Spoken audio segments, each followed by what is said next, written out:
আসসালামু আলাইকুম রহমতুল্লাহ। কেমন আছেন বন্ধুরা সবাই? আশা করি ভালো আছেন। আর ভালো থাকেন এই দোয়া সকলের জন্য করি। আজকে একটি নতুন বিষয় নিয়ে আপনাদের সাথে আলোচনা করতে যাচ্ছি, যেই বিষয়টি সকলের জন্যই ফায়দাজনক হবে বলে আমি আল্লাহ তাআলার কাছে আশাবাদী। বিষয়টি হলো, অনেক ক্ষেত্রেই দেখা যায় যে স্বামী বা স্ত্রীর মেজাজটা এত রুক্ষ হয় যে তার সাথে সংসার জীবন যেটা সুখময় হওয়ার কথা ছিল সেখানে পেরেশানিতে জীবন ভরে যায়। এরূপ একটা অবস্থা অনেক পরিবারের মধ্যেই দেখা দিয়ে থাকে।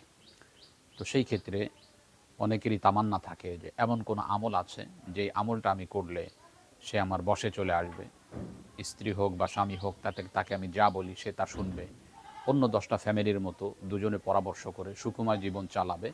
এইরূপ যদি কোনো পুরুষ বা মহিলা চায়, বদমেজাজি যার কারণে অসম্মানী হতে হচ্ছে, সকলের সামনেই রুক্ষ ব্যবহার করে এবং স্বামী হলে তো গায়ে হাত দিতেও দ্বিধাবোধ করে না, এইরূপ যদি কোনো পরিবারের মধ্যে হতে থাকে তাহলে আজকের আলোচনাটা আপনার জন্যেই।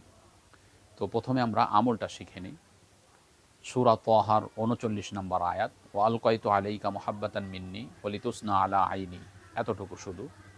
আমি আয়াতটি আবার বলছি, ও আলকাইতু আলাইকা মুহাব্বাতান মিন্নি ওয়ালিতুসনা আলা আইনি। সূরা তাহার ৩৯ নম্বর আয়াত। আপনার জন্য করণীয় হলো, এই আমলটি করার জন্য কোনো মুদাব্বিরের কাছে যাওয়ার প্রয়োজন নেই, কারোর কাছ থেকে ইজাজত নেওয়ারও প্রয়োজন নেই। আপনি আপনার পরিবারকে ঠিক করার জন্য এখলাসের সাথে, বিনয়ের সাথে আল্লাহ তাআলার প্রতি রুজু হয়ে প্রথমে 3বার দুরুদে ইব্রাহিম পাঠ করে এরপরে সূরা তাহার ৩৯ নম্বর আয়াতটি ৭০০বার পাঠ করবেন। পাঠ করার পরে আবার আপনি এখলাসের সাথে 3বার দুরুদে ইব্রাহিম পাঠ করবেন।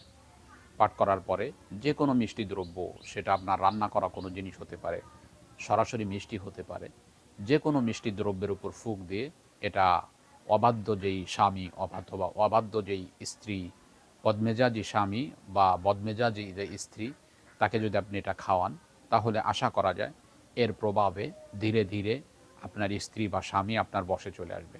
সে অন্য 10টা স্বামীর মতো অথবা অন্য 10টা স্ত্রীর মতো হয়ে যাবে। অর্থাৎ অন্য পরিবারগুলো যেভাবে সুখময় চলতেছে, পরামর্শ করে সমাধানের মাধ্যমে চলতেছে, তো আপনার পরিবার তো এমন পরামর্শ এবং সমাধানের মধ্যে চলে আসবে এবং আপনার দুঃখ কষ্ট, আপনার অনুভূতি এটা সে বুঝতে পারবে ইনশাআল্লাহ। আমলটি খুবই কার্যকর, এখলাসের সাথে করতে পারলে ভালো ফায়দা পাওয়া যায়। এই আমলটি রয়েছে আমার লিখিত বই স্বামী স্ত্রীর দ্বন্দ্বে আকাবিরদের আমল, এই কিতাবের মধ্যে। অতএব যদি আপনারা দেখতে চান এই বই থেকে দেখে নিতে পারবেন। আজকে এ পর্যন্তই। দেখা হবে অন্য কোনো দিন অন্য কোনো বিষয় নিয়ে।